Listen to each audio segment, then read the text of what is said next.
thing. That'd be brilliant. Well, good evening. It's Caroline Stevens, Seeking the Truth, and on today's show, I don't know who's interviewing who. It's just normally a chat, isn't it, Matt? I've got Matt Shaw on, so we're live streaming on Facebook, and then Matt, you're going to be putting it on where exactly? I can't quite share mine, Caroline. I've been sort of taken off Twitter in the last 6 months. I had a YouTube channel taken down 18 months ago, as I keep saying. I've kept a low profile on those platforms, but I do share this on Facebook, and also I've got about a dozen Telegram and WhatsApp groups of just various people who are not on social media, and these people share it among their friends, their networks, their colleagues, their families, and get a lot of traction on that as well. So you don't see that on the platforms, but it does go around quite a lot of people, and that's where I share the majority of this as well. So for these people that haven't got a voice on social media, or do choose to have a voice on there, they don't want to be seen, they don't want to be liking buttons, they know about algorithms picking up, as we know, computing everything now with liking and loving and what you're sharing and posting and what you're giving energy to, so they don't want to be involved in that. But I'm sharing it now on a new Twitter page I've set up, and my Facebook as well. So that'll be on there. I can't quite stream it live at the moment. I don't know why. So I'll just share your video once we finish. Well, we're friends on Facebook, so that shouldn't be a problem. Yep. I thought, well, it's Christmas time, so I thought I'd put red and white flowers here, so to get people in the mood. And I have actually had some brilliant news, and I haven't had chance to. Can I read this bit out? Basically, for everybody at home, I haven't. I've literally been out this afternoon, come back, and I haven't had time to digest this news yet. But I do believe it's true.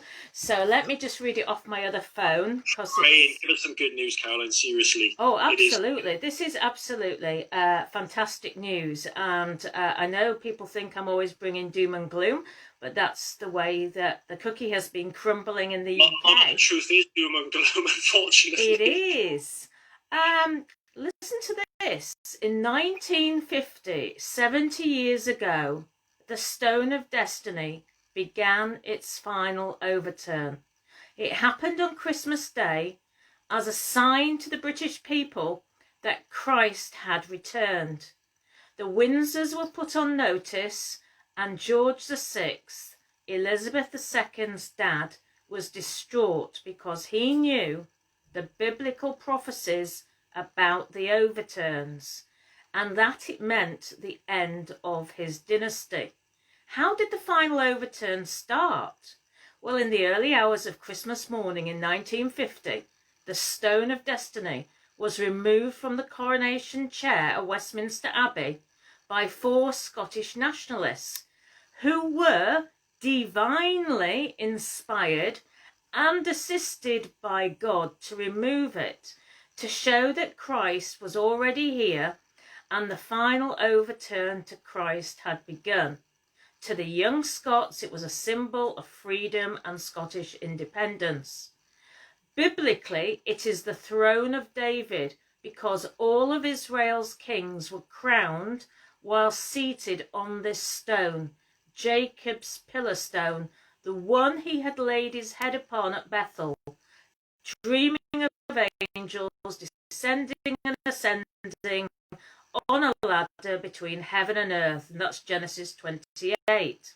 The British people, now this is really key, because this is what I've been saying to people, why are we being picked on first for the vaccination? The British peoples, who are the real Israel crown their monarch the same way that the kings of Israel have always been crowned, using the words that make plain that the British are Israel. Yes. So that's, I'm only going to read that out for now, but all I'm saying is it gives us a lot of hope and faith, for us faithful people who have believed that Christ and God it will all sort itself out eventually, and that Britain is the holder of God's covenant, and that is important. We're Israel, not the country in the Middle East. It's Well, that was us. set up, but it's not a real state. It's just formed. Of the Absolutely. war, whatever. And since then, they've tried to mimic and run their own sort of revelations side by side with the real data, with the real code and the real message of the Bible. And this is what these bloodlines have done. And they started with that 6-day war, and you've got your Shemitah timeline, Daniel's timeline, effectively running parallel to that. And you've had your 7 cycles of 7 years again. What was it from? When was that now? Remind me, Caroline. 67, yeah? 60. And then you had 73. Every 7 years, something has gone on since that 6-day war. So you've had the stock market crashes, 60, 73, 80, 87 stock market crash, 94 bond crash, 2001, 9/11, 2008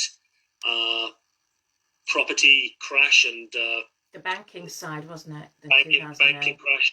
2015, there were things that went on behind the scenes that a lot of people not in the financial world wouldn't be aware of. There were a lot of fat finger pulses and a lot of AI added to trading algorithms and banks and institutions. And then that brings us up to 2022, which is when I think it will all be over by then. This will all be gone. And you are so right, Caroline. The covenant, it is here, the UK. It is absolutely here. And this is why we've been targeted first. We are the people. A lot of people would not, the tower, there's a lot of anagrams working in and around this as well. And we're on a good group at the moment, Sealers 2020. And if you're like-minded, you can come and join this as well. A few select group of friends have set this up. And we analyse exactly how we are. The people of Wales. And I think Richard D. I forget his name. Richard D. Hall. Yeah, is it him, the Geordie guy? Yes. He did a extensive interview, 3 hour. I know he did the Maddie McCann stuff, which was excellent as well. But Richard D. Hall, yeah, he did a very good interview with another researcher about this in Wales, talking about the temples and the references to the third temple and sites in Wales that have been uncovered. Some from my hometown actually as well. So learning about this, what's it called, Caroline? I've drawn a blank again down in the south. So we're talking about the what happened on Christmas Day 70 years ago. Where do we go on the solstice? The throne of David, Jacob's pillar stone, the one that he had laid his head upon at Bethel. So I never knew that those 4 Scots who took that stone had that divine intervention.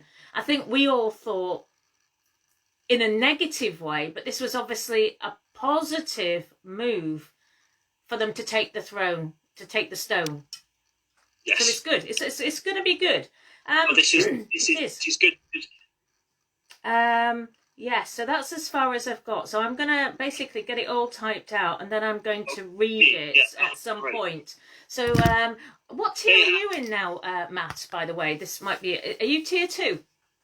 We are in tier 3. Tier 3. Right. Yeah, we've been in for a while. Yeah, since I don't know what, Carol. I don't even know. I don't really do a lot anyway. I don't go shopping a lot. I don't do what I did to the gym or anything. We've had 4 months out because we had some family issues and whatnot, so we were away for a while sorting that out. And I don't really do a lot. I go for my walks. I do my work, spend time with the family. That's all really I do anyway. So it doesn't really. If I'm in tier 1, 2, or 3, the little one would probably go to nursery and the play groups and whatnot. So it does affect us, of course it does. But regards to everything else, it doesn't. I don't let it affect us either, because it's crucial everybody holds their ground now. Because a lot of people say, well, what can we do? What can we do? We're useless. There's nothing we can do. All this is going to happen anyway. And it really is not. The slightest of pushbacks, help. Nobody has told me yet. I mean, we've had a lot of hospital visits over the last 5 months, and we've obviously used our masks there. And by the way, let me say, when I've been on these wards, certain wards in hospitals, I do think you should have some kind of because anybody can walk into hospitals. Yeah. Anybody. It's remarkable how you can just walk in and get to a specific ward, even almost get an ICU ward or an oncology ward without a lot of security. With security. So it has always baffled me. And so I wear my masks, obviously, in the hospital. No problem with that. I've got no problem with that whatsoever. I do think there should be more measures in hospitals anyway. People walk all sorts of things throughout from the car parks and in and up into wards. And I think that where kids are getting treatment and their immune systems are lower, there should be measures in place anyway. But aside from that, I don't wear masks, no, because I don't believe there is a specific virus, and I've got my reasons for that. And this is what I'll come to in a bit. I'm going to put a video out on this, and I think it's going to be an exclusive, to be honest. I don't think anyone's made the connection yet with another virus that's already been put out there a few decades ago. And it's crucial. But to answer your question, Carol, I'm in tier 3. Right, okay, you're tier 3. I'm still in tier 2, thankfully. But as you say, it's when you go into tier 4 for people, then it becomes a real problem, doesn't it? You know, your gyms, your hairdressers, and all those amenities we can't use. I suppose from a younger perspective, it's very, very hard for the youngsters who are reliant upon these 0 hours contracts, working in the hospitality industry, and also, you know, the travel industry, for to be told on Saturday that, hey, you can't travel out of London, and then to be told, was it on Sunday, you can't fly into the EU. I had a lot of friends who were travelling on the Monday, and thankfully their flight, they were stopping off, but they didn't stop off in the EU. So right. It has become very much a Russian roulette, don't you think? Well, yeah, I think they want the confusion running around. They want people to actually not know what they're supposed to be doing. People are prepared for Christmas, and people are not doing their usual day-to-day routine, most probably by now anyway, and they want us all confused. Obviously, it would coincide, and I said this weeks ago, leading up to the December 20, December 22 sort of passing in Jupiter-Saturn alignment. And it's more than that anyway, the alignment. It's more energetic, and it's more interdimensional than that. But into that period, there were a lot of energy crescendoing, and they wanted people to be in a not as much a fearful state, more confused state. And that's what they got. And they announced that just leading into that date exactly. And like you said, it was just off the cuff. There was no warning. And funnily enough, it's the south that's targeted. And why is that? It's close to ports. It's close to a lot of neighbouring counties, which you could have. This is where we're going to get fighting with ourselves now, because you have these bordering counties that are tier 2, tier 4. And, you know, we've had these reports of people saying, well, 500 yards up the road is a different tier, and there's no difference. So why should that be the same as them? Why, if they've got that, they should be in our tier.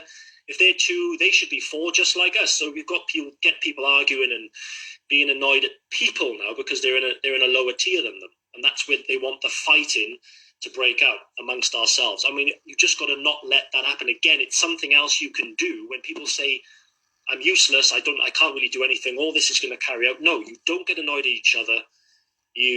Whatever they throw at us, you stay strong, you don't get fearful, and you do not argue amongst ourselves, and you hold that love energy. It's crucial right now because we're in the midst of it, especially up until tomorrow. We're in one of the greatest passings ever to exist on this timeline. You know, the December 20 to 24 is a mega apocalyptic energy resonance. And when I say apocalyptic, I don't mean apocalyptic in a bad term either. I mean apocalyptic in terms of the old age. You know, as we enter Aquarius, and it is great. Like you said, you've got that bit of good news there, and I think these truths now will start to come out about the Roman Catholic Church setting up the fake Israel, and all the people behind this creation that they've tried to mimic on the Bible and the codes that are in there.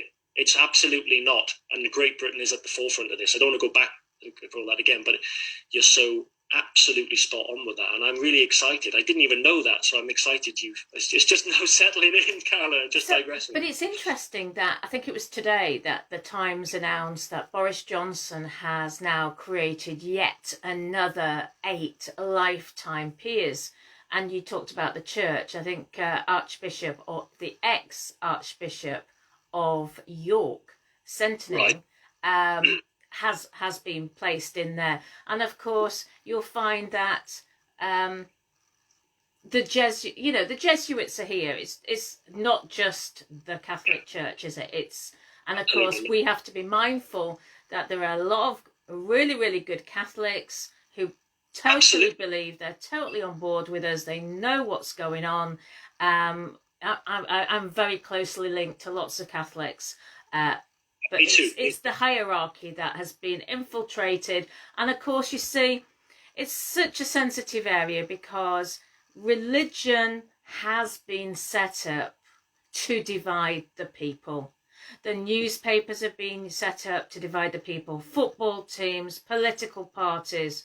And I think what has really, really sort of come to the first and foremost to me this past week was talking about oaths.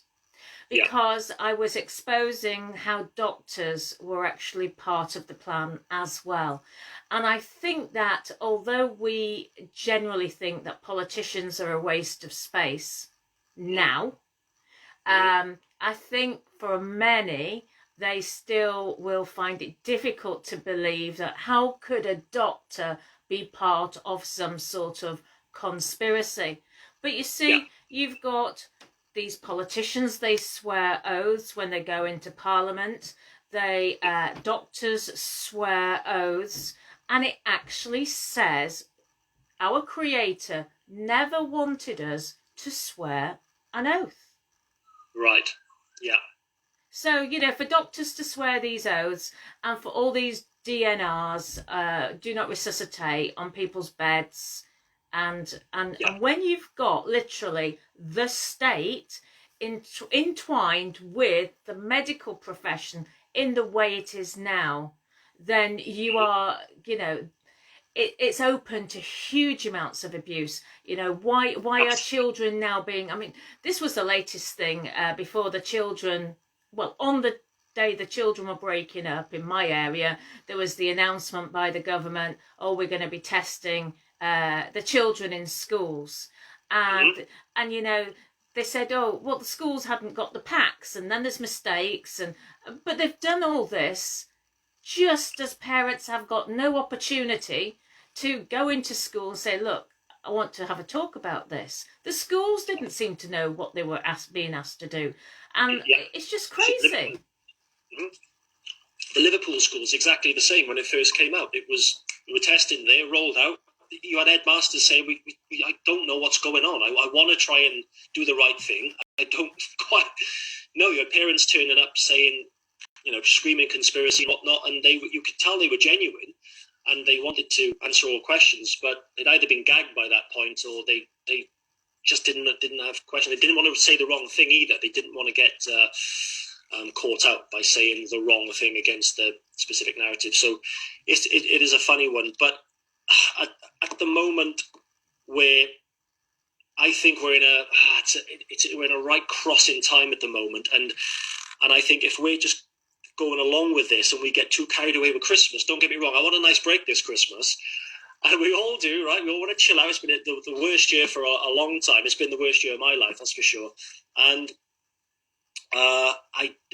but we can't rest on this, because all other Christmases and our lives rest on this period, this several week period coming in, Caroline, because they want to justify this now, this new strain of COVID that we mentioned it late summer. I put a post out about this in September, saying they would more than likely do this into December 20. I think it was September or late August, and it was their idea. And obviously, viruses mutate anyway. It's what they're supposed to do, but it's what viruses do. It would be a medical first if this was not to happen. but so they just got the fear campaign now, scaring everybody with that. I think it's South Africa now. I don't even watch the news, but I know they've mentioned South Africa tonight. My partner said she was looking on one of the forums and it said South Africa. They're saying anything right now to chaos fall down, I believe, into April. Because again, the furlough, you've got the furlough. They've extended another month as well to the end of April, not just the end of March. So. And then you've got Matt Hancock pretending to cry on GMB with the actor Piers Morgan saying, "Oh well, you know, we've got a few months to go yet, Piers." So I always read into these every word they say, and when you say, "Oh, we've got a few months yet," they obviously want to pump up the rollout or the real rollout, because I don't believe the rollout at the moment is the real rollout.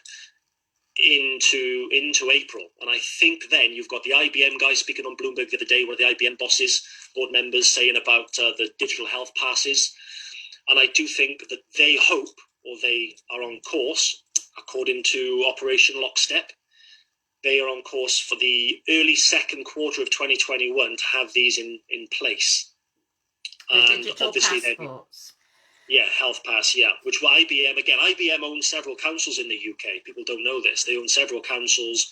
They own a lot in the world that people don't understand. Just like Bill Gates, really, of Microsoft. But they want, whether it will happen is another thing. And I had this debate with a friend of mine, again, a great truth researcher. Has quite a bit of a following on Twitter, and he says, look, basically, you've got to think of it like this. He thinks they've already lost. You know, he's a big QAnon follower. I'm not myself. We disagree. We sort of agree on absolutely everything, but we don't agree on that. I've been flitting in and out of Q for the last 2 years, and I've just gone through half the book. Carol, I don't know if you can see it. The Rabbi's Donald Trump, Third Temple.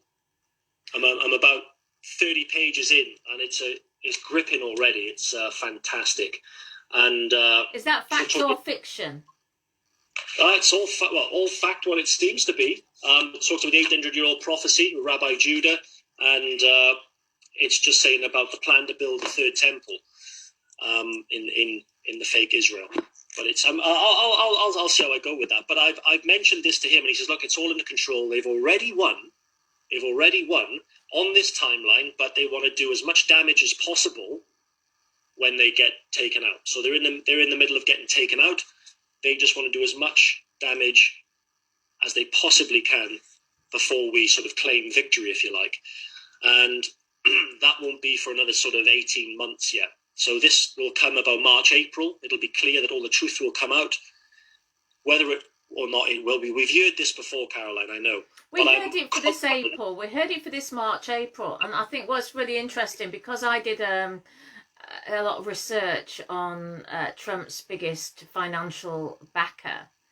I now get like updates about Palantir, and they've just now got they've just done a deal with the NHS. So how is this supposed to be helping us? I just don't know. Yeah, so that's why I don't understand this. Absolutely, no, I know, and we had it with the Q, and they've all gone quiet now. A lot of the Q following. I do understand. If there was something out there to this extent, and their argument is this: it's a high-level operation. You know, it's classified. It's this, that, and the other. Well, of course, it's high level. If it was a psyop, it would still be high level because these people are the highest level. Okay, so it's high level if it's a psyop or if it's real. That's obviously fact. But all this playing out in the sort of the start, the March, April time of where they said there were going to be arrests and all these politicians were going to be arrested. They were all house arrested and they all had tags on and the underground tunnels were getting bombed and everything. Nothing came of it, did it? Nothing. No. Nothing. All went quiet. John F. Kennedy Jr. sort of theory sort of phased out as well. He was going to present himself at the election and whatnot. I mean, it's all gone. But one thing is for sure on this. We will know by January the 20th. January cannot leave us. January cannot pass without us knowing once and for all if it was all a psyop or not. So we will know absolutely by then, because it's quite clear if Biden gets in, I mean, well, whatever you think of Trump, you have to know that Biden is an horrendous, abhorrent, subhuman creature. Absolutely. Charlie Ward apparently is going to his inauguration. That's what he said on one of his videos. Whose inauguration? Biden's inauguration. So he's confident Biden's going to get inaugurated, is he? Assuming, well, that's my understanding. But this is why I try to turn myself, switch myself off from all these other presenters, because you just don't know who they are really. I mean, you could be living with your partner for 20 years and they go and do something really, really totally out of character. You don't know anybody. In fact, a lot of people don't even really know themselves that well. It's true. Yeah, completely. You find out partners of 30, 40 years. Like my partner loves all the true crime stuff. She watches on Netflix and reads the books and everything. And the stories in America, you have 30, 40 years of being together and you find out they're a mass paedophile and serial killer. I never would have thought that, he's care of the community. And, it's like, well, that's what he is. And these people can be professionals as well. So like you said about doctors and lawyers, it doesn't matter what profession you are. And we give a lot of credit, like the World Alliance. We give that credit, and I think this is why that World Alliance came out, and they wanted you to believe in them. The doctors. That's all right then. Yes, exactly that. And credit to you for calling out Shimarani as well, because a lot of people haven't got the balls, Caroline, but you've got one big set of balls. I've got to give it to you, and that's why I've got a lot of respect for you. I've got to say it as it is. I'll just say this about Mark Steele. I'll be honest. I find it difficult with him. I'm what you're saying, and I can't say one. I cannot. You've got to go by facts.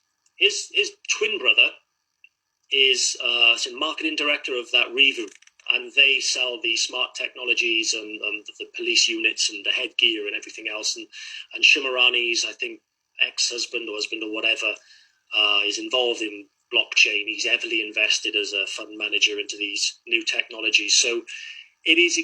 So that's fact. Yes. That is what is fact. Researched, they can't deny that. That is fact. With a bit of research, it'll take you 10 minutes to find that out. Now, I don't know how you can do what they're saying and not be called out. I don't get it. I do see, and a lot of people have said the same thing. Mark Steele has come across genuine. He's even given them a call. He's advised certain things. The seminar I saw him at in February, which I cancelled a short trip to actually go to because I was worried about it in coming into the local area. I felt he was genuine, and obviously he'd done it for free. He didn't seem to be selling anything. So I thought, well, that's where I'm at with him, and I saw a bit of genuineness in him when he. I did, and I'll be honest with that. But I can't get from the fact. I look at facts and what he's into, and the Sun organization. You have to ask whether these people are absolutely amazing liars. Again, I never gave Shimarani anything whatsoever. As soon as I saw her, I knew she was there. I didn't know because, again, you can't know, but I was 99.9%. And I always say, when I say I know something, that means I would put my life on it. You know what I mean? But I might be 99.999, not 100, but I would put my life on it. And yeah, that Shimarani, that BBC documentary with his son as well, it was embarrassing, really. Did you see that? Shall I tell you something? What happened? Yeah, because obviously I'd sussed the situation out by then, but I hadn't really gone public. But when her son was involved with that, do you know the first person to send me the link was somebody who was a Remain voter who really thinks we're all barking mad.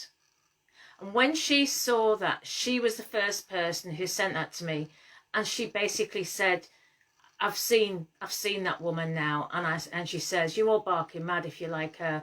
And she said, I hope your children don't do to you what he has done to her, because that would be awful for you. And I'm just thinking, she has done, our people don't realise, but for the rest of the people not on social media and on our side, if you like, yeah, they have done an amazing disservice to the good people in this movement. And, you know, I only found out yesterday, both Steele and Shimarani, I did contact Kate. I have interviewed her, and this was going back to April.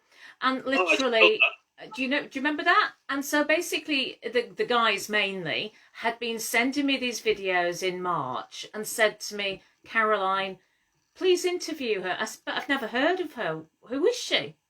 Came out of the blue. It came out of the blue, and I'm thinking, oh, this doesn't bode well. But we both had, Kate and I both had somebody who had both our mobile numbers.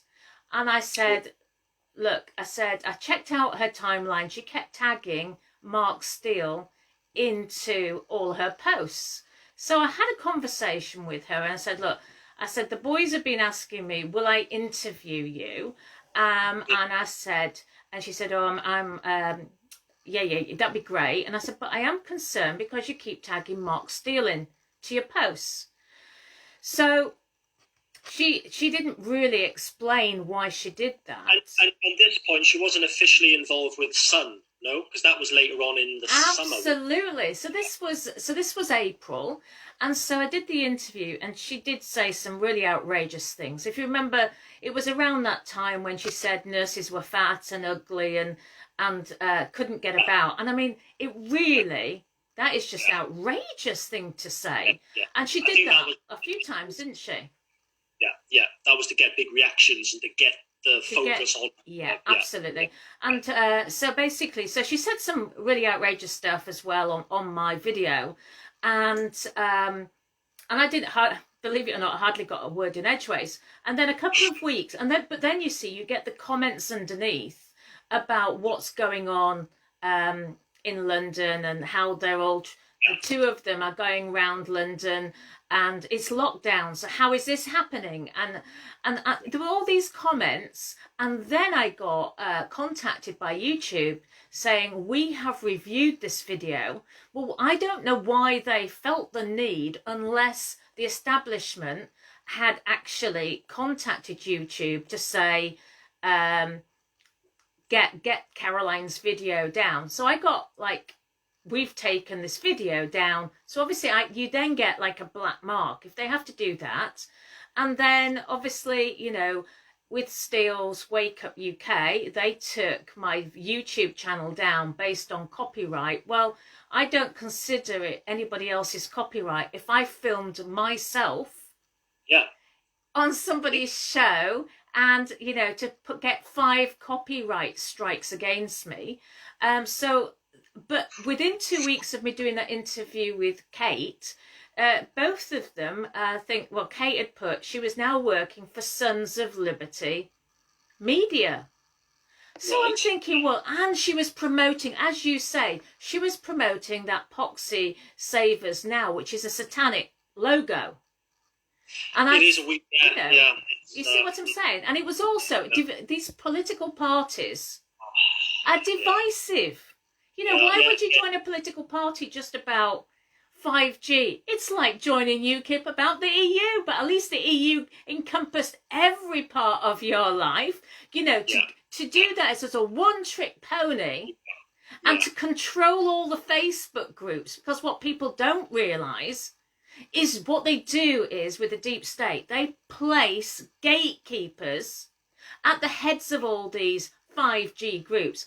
And then later on, I meet people who say, oh, Caroline, we tried to do this. We wanted to join with forces with 5G in Australia or anti-5G in America, but they told us we couldn't do that. That's what they do. It's about controlling the narrative. It's about mixing fact and fiction. And it's also about collating information, because one lady came to me, she said, Caroline, I thought they were okay. But she said, I realise now I've given them all my personal information. And I'm thinking, oh no, that's exactly what they want. They're collating information. Look at the whistleblower in America that mysteriously died. Who's that? The lady? Yeah. Father, what? It was a Brenda. Oh my word, that lady. Oh, she was being stalked for weeks before, wasn't she? Terrible. I forget now. Yeah, she was with them for like a year or something. She was with the company for a year or two, and she started doing So basically, last night I put a post up yesterday and said, well, the show's over now. And then this guy who'd been sat quietly on my timeline suddenly popped up and said, oh no, they've not disappeared. They're on this and that. And he was like, I'm thinking, he's like promoting them.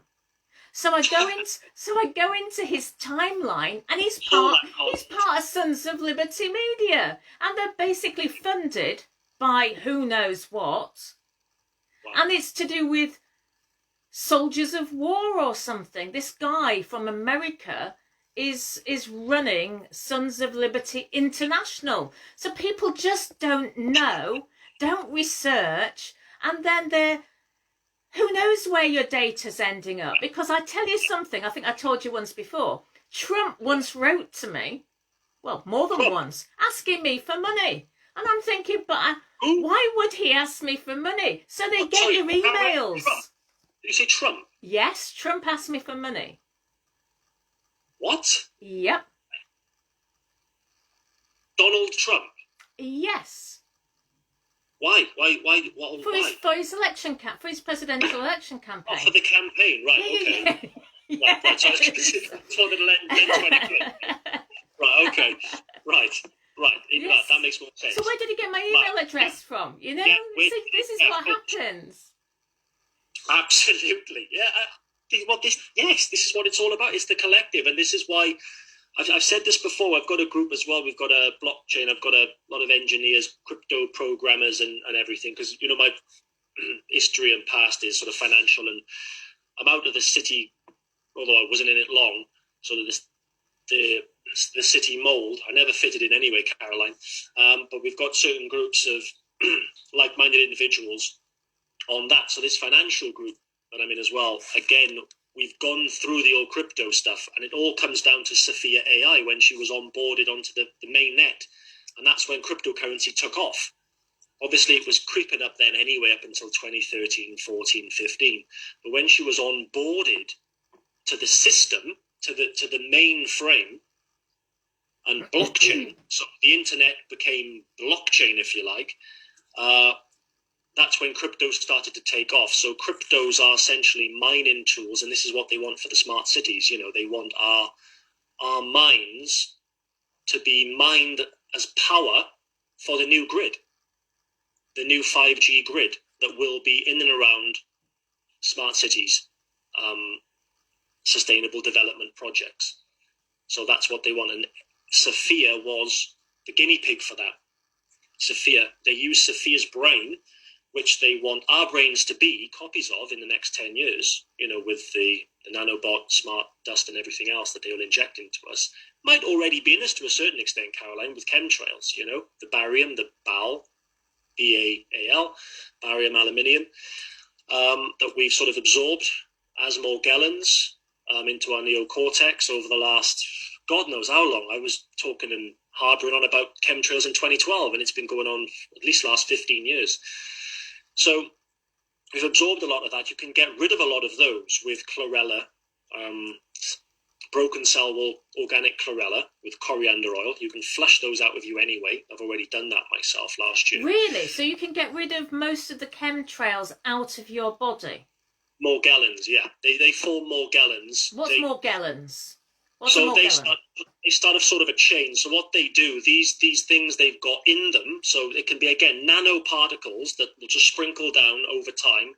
Some of them will just wash off, and some of them won't even make it down through the atmosphere, but those that sort of get through the skin pores, through the membranes and the organelles, that cell membranes in the body and skin barrier as well, they will get through and they can get into the certain parts of the brain. And they will form Morgellons, so they will just sort of come together, form their own sort of nucleus, become their own cells, and they can lie dormant. But obviously what will trigger them, and I was saying this in 2016, 2017, it'll be radio waves that will ignite them. if you like. I didn't know about 5G. I didn't know about 5G in 2016. I don't know how many people did, but that's what I was saying a lot on Twitter and doing videos on. Again, these videos have been lost. I've got some backups that I've kept. But so that is what, obviously, the 5G, it will be enhanced through the rollout of the VACCINES. But it can be controlled. But you can flush these out with broken cell wall. I've affiliated myself with some naturopaths, some holistic therapists, and some ex-doctors, retired doctors and nutritionists, and physiologists as well, and one surgeon that I've been a friend of for the last 15 years, without trade, a long time ago. And we've just come to the conclusion that, yeah, these can be flushed out. I've proven it. A few others have done the same thing, but you have to take the broken cell wall chlorella for 40 days, and with it you have to take the coriander oil, because what the broken cell wall chlorella draws out, and will draw out of your lymphatic system and your blood, the coriander oil will flush that away. Because if you just take the chlorella by itself, you can actually get more sick. It's like if you detox in the wrong order, you can get really sick. Because sometimes if you just do a random kidney cleanse, you can get really sick. You get really sick.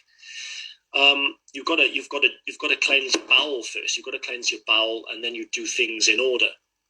Your kidneys, liver, lymphatic system, and energize your chi points as well. So you that makes sense then. So you've got to do things in a sequential order.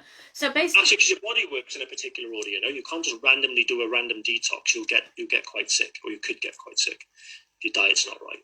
But yeah, so that will help with the chemtrails. But my point was, they want us mining eventually crypto tokens and crypto power. And Sophia AI, which was doing the rounds on morning TV, and everybody was thinking it was wonderful, and the presenters would ask her questions, she would answer in a mere semi-human fashion. And everybody thought it was uproarious, it's so funny. Yeah, it's a bit of a gimmick, it's very funny, but it'll go away. And at the time I thought, no, this is quite sinister, because again, Sophia is the goddess of wisdom, so it's like saying she's the new goddess of wisdom and knowledge that she will hoard from all our internet searches, all our likes, dislikes, posts, reactions to posts, and Twitter posts, retweets, and things like that. So she'll harvest all this information, and she is not just artificial intelligence, she is general intelligence. She is GI. So general intelligence is, she doesn't just hoard the information and repeat it. She can take on a new consciousness and do things with that information. That's where the scary bit is with GI, general intelligence. And she was given citizenship to Saudi Arabia. I think it was 2017. Wow. So she had the most rights out of all women.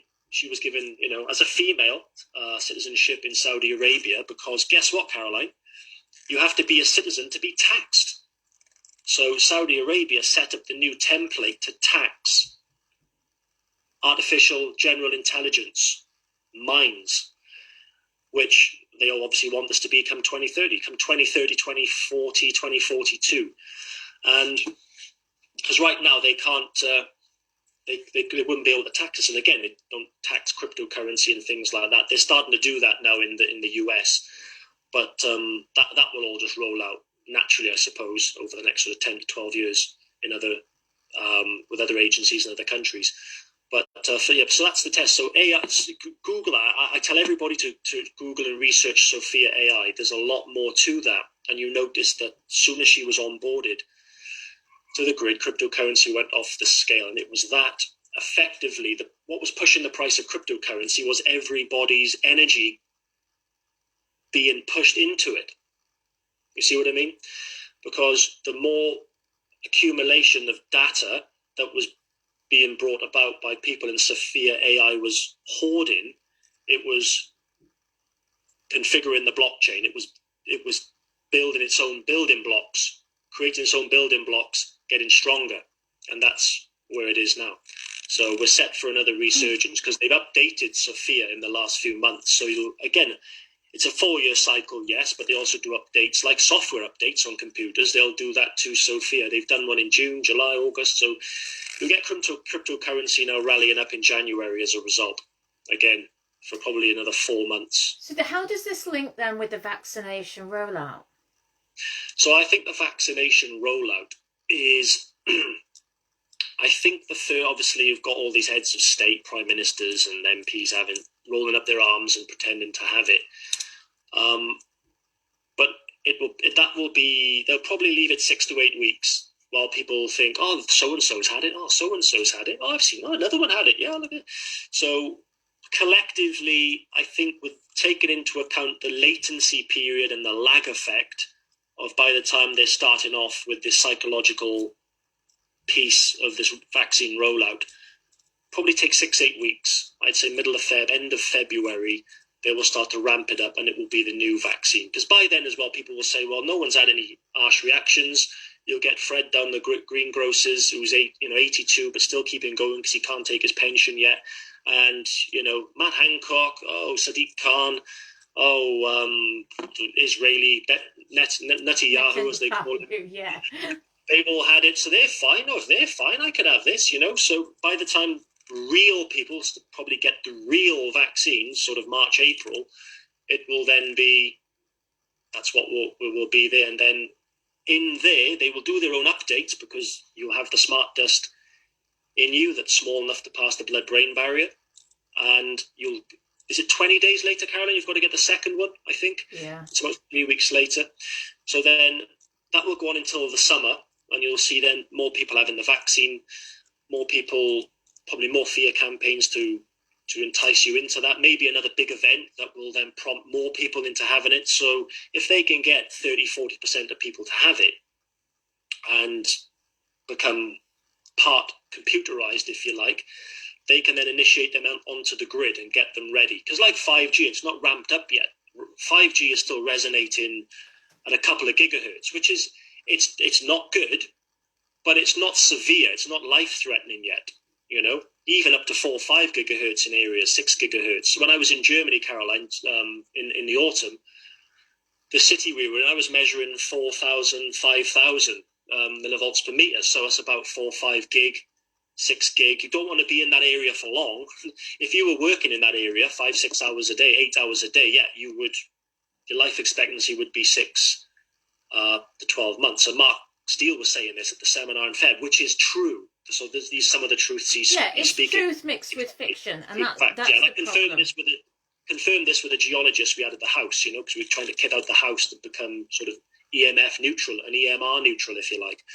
So that's there, but they haven't ramped that up yet. And I do believe when they ramp 5G up to 10, 20, 25, 30 plus gigahertz, remember they got the capacity to go to 60 to 80 gigahertz. That will be, I don't know if it's just a case of getting our metabolism used to that and our physiology used to that, and we'll maybe survive it. But that, for me, coincides by the time they start ramping it up in a tiptoe fashion, rolling out the vaccines every few months, have another big blast, bit more news, another blast, a little bit more of a 5G ramp up, a bit more of a blast. You could be talking 18 months, 2 years into 2022, which then we're halfway then from the WHO declaring it as a pandemic to the end of 2024 period, for which then we enter 2025, which on Deagle.com, we've got the population estimates of, and again, Caroline, Germany, UK, and the US are the most countries affected on that website. And they're the countries that are rolling out the vaccines. UK first, USA second, and who's the third country? Is it? Well, weird things are going on in Germany.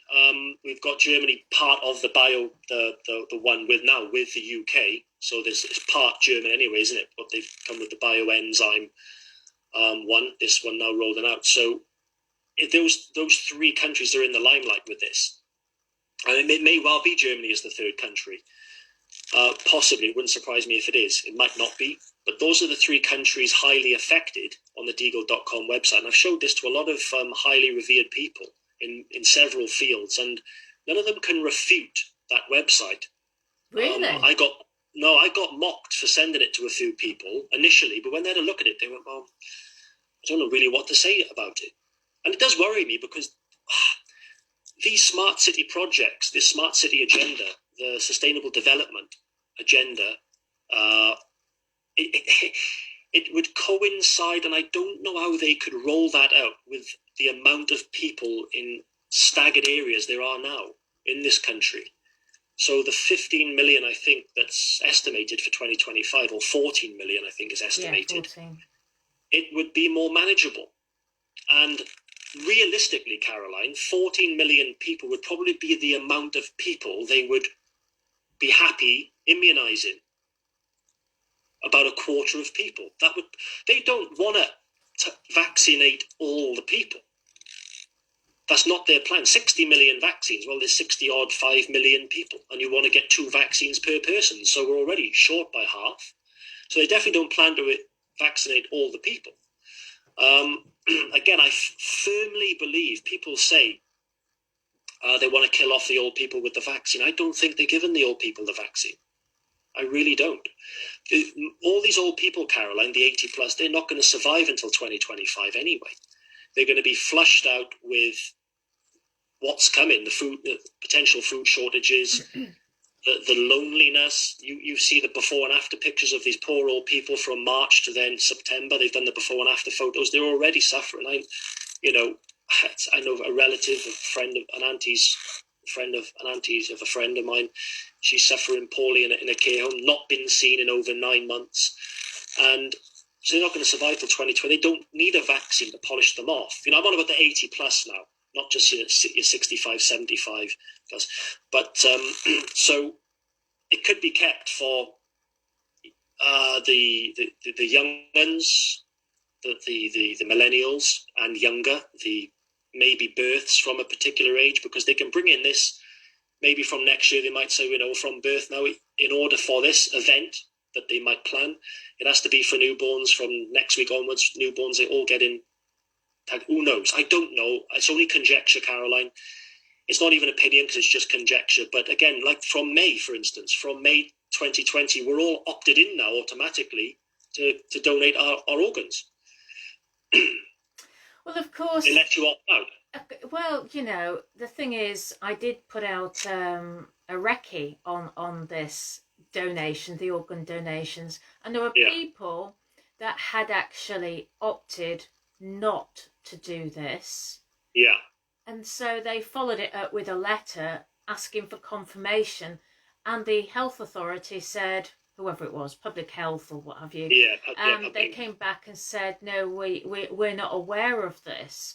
And it just made me think, back to that common purpose meeting that I talked about during our last session. By the way, just to brief that, I've asked Nick Simmons, Nick Thomas in Wales, the Shadow Home Secretary. He's MP at my old hometown. I've sent him a letter. I posted it. I think you saw some of it. His office called me 2 days ago and said, obviously he's now back from Parliament. He's going to go over it and get back to me with a formal response in the next few days. Let's say next few days, it'll be Christmas period, so I don't know if it's going to be before New Year. He's already missed Parliament closing now, because one part of that letter was the withdrawal agreement I was worried about.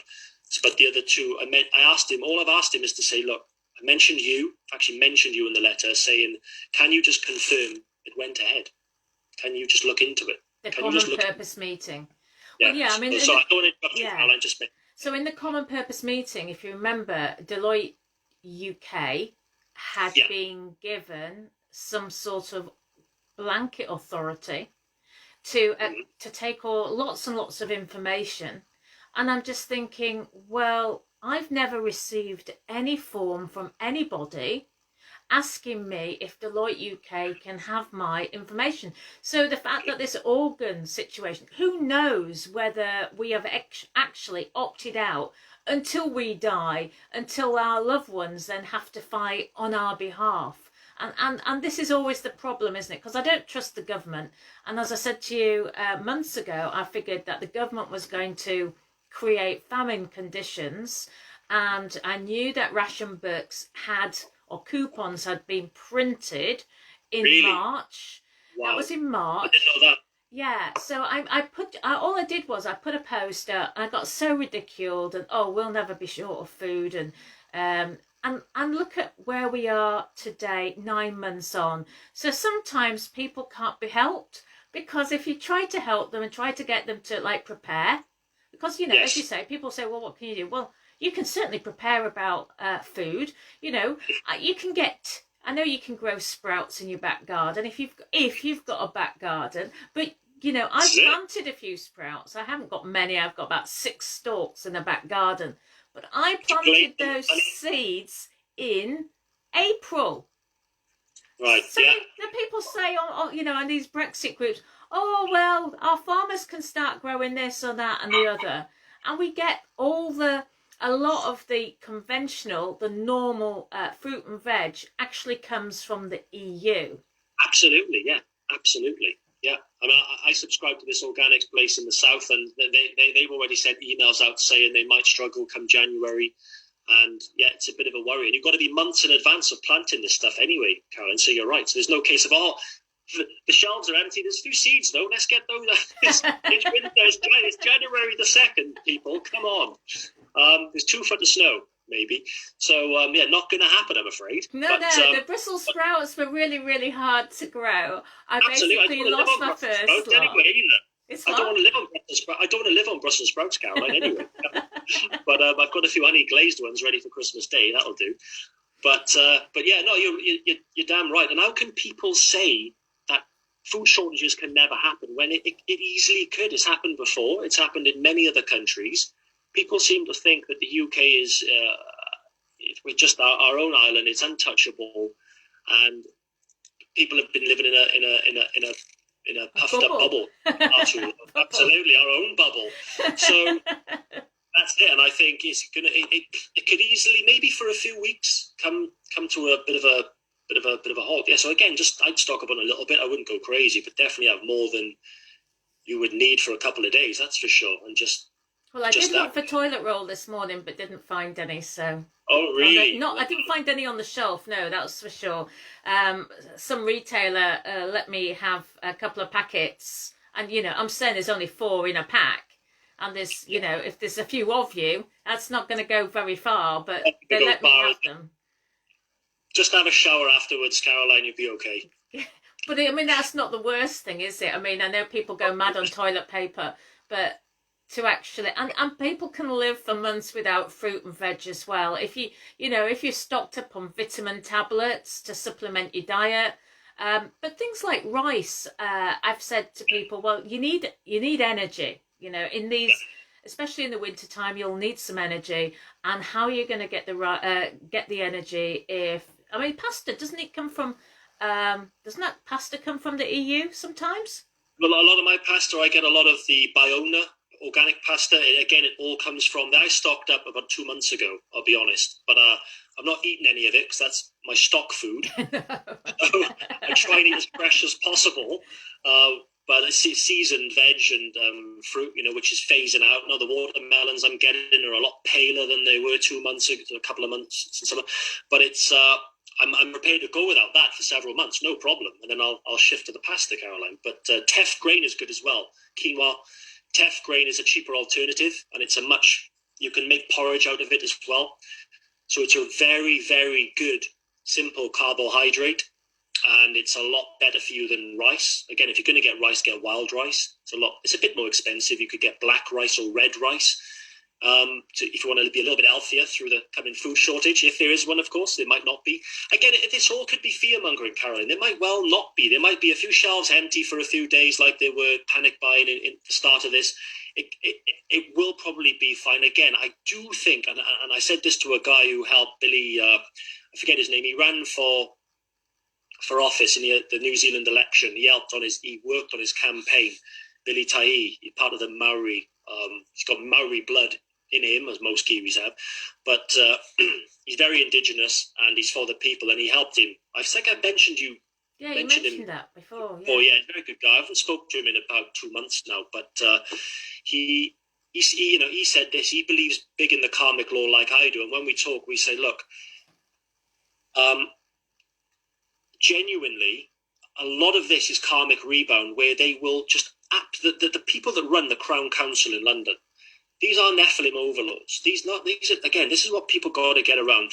The Speaker in the Westminster, there is a person behind that person, right?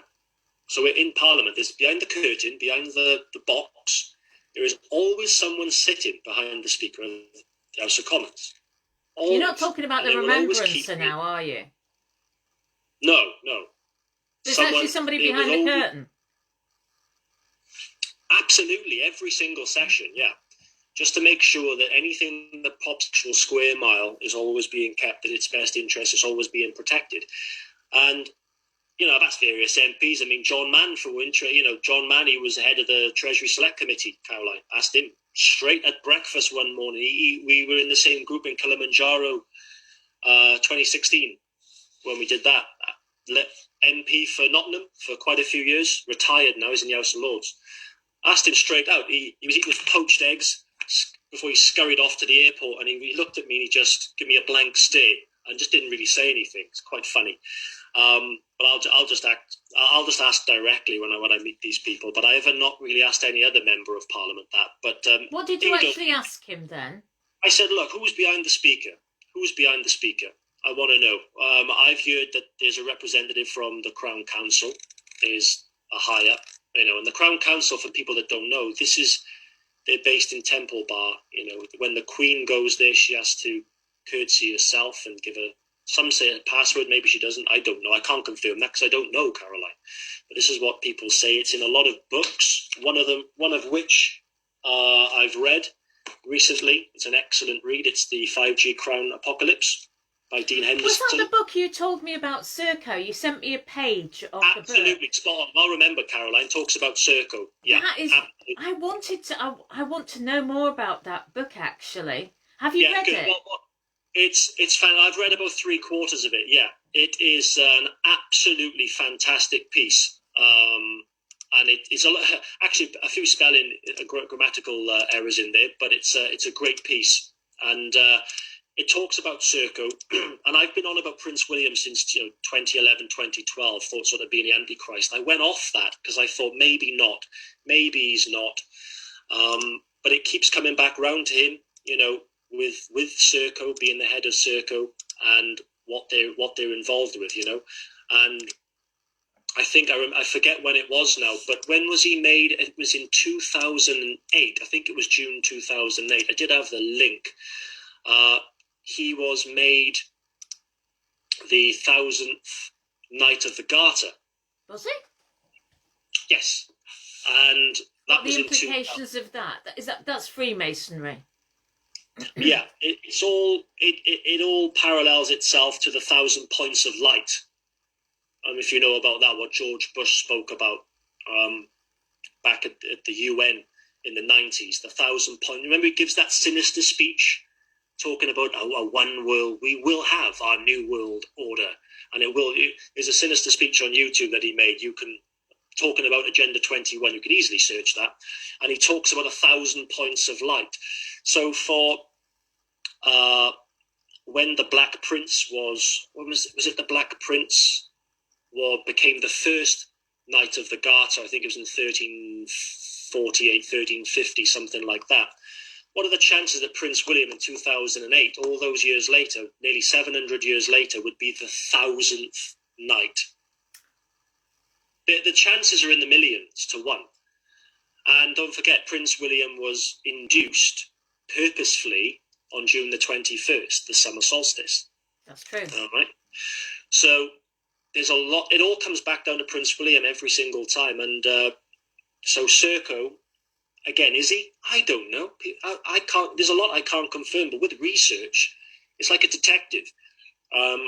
You can only go in one direction, and when things keep leading you into a certain direction, you think, well, there's a lot of truth to that. In what order or what capacity, to what degree, who knows? But there is that point, and this Serco does come back, and Serco, we'll do a fresh one on that. I can go into more detail on a new one in the new year. Can you send me some pages of it? Can you? I will. I'll send you a good. I'll sort of circle. I've got about 10 pages, and you can get busy with that because it is absolutely mind-boggling Just with Qantas Airways, when they come out and said passengers are going to have the digital health. Yeah.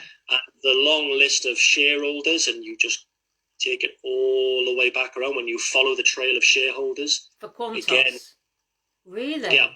Oh, it's just, honestly, all just Qatar, the money all goes back to the Middle East, and then sell companies that are then owned by specific. It's baffling. It is baffling. Well, you're talking about shell companies. I mean, yes. I interviewed Gordon Bowden a few times, and actually now that he's passed away, I thought now is an appropriate time, having given some sort of space of time from his death. I've now resurrected those videos about these shell companies because people, the Paradise Papers, the Panama Papers, these politicians must not get away with this. Absolutely. September 2018. Sorry, Colin, I just checked that out. Yeah, I just saw that video you posted on him. Well, I think we've done over an hour, so maybe can we come back in the new year and can we talk about the Serco and that book, and probably there'll be other things that will happen between now and then. I mean, every day brings its new challenges, but we do have light at the end of the tunnel. I mean, I've heard a rumour, and it is a rumour, that somebody says that Greg Hallett has put his crown on Buckingham Palace gates, but I don't know. I can't verify that since I can't get to London. But I do know that in yesterday's post, I've received a book from Portugal which explains who the real heir is, and it's not Greg Hallett. Really? Interesting. Oh, yes. So I've got to do some reading on that, yes. Please do, Carla. Keep me in the loop. What I'll do, I'll get this circled and I'll get the juicy bits of this book, even though I've only read less than 70% of the book so far. Okay. I keep getting distracted these days. I will get that to you. Keep me in the loop with that Portugal, because there's so much truth in Portugal. A lot goes back. I think. Yeah, we won't say too much on that at the minute, but I'll be very interested in that, Caroline. Yeah, I'll take some copies for copies then. If you could. I do Greg Hallett speaks a lot of truth, but he's done all that psychological. There's no reason. There's a reason why he's had access to all the materials. That's why he knows. He knows. He has learned it all off by heart, right? I showed a friend a lot of the Greg Hallett videos, and he said he's not speaking from the heart. He is not speaking. He is memorizing. And I said, you know what? I said, I know someone who's interviewed her, my lovely, amazing young girl, Caroline. And I said, she has said the same thing.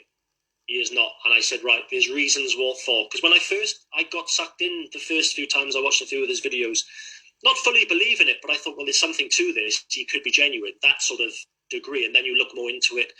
And yeah, you're right. So you called it again, Carol, and you've got a great intuition. Called him out. Yeah, for sure.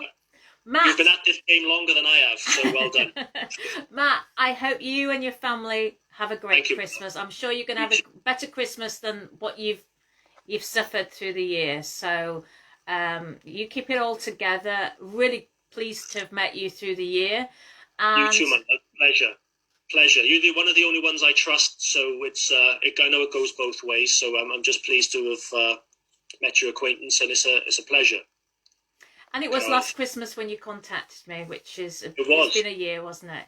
Yeah, and I'd like to say thank you to everybody at home for sparing time on this busy time to listen to what we have to say. I hope you can share this video on Facebook, and then we'll get it uploaded somehow to somebody's YouTube channel. When you said earlier, oh, you can look on YouTube, I can't do that. I can't actually physically, because they took my YouTube channel down because of what we discussed earlier. I can't actually search. So if anybody has some links that we've been discussing, please just pop them on the Facebook timeline and for everybody to look at. Thank you, Matt. Have a great Christmas and a blessed New Year. Thank you, my love. Best of health to you. Bye. Bye, everybody. Bye, guys. And I'll see you all later with Ali.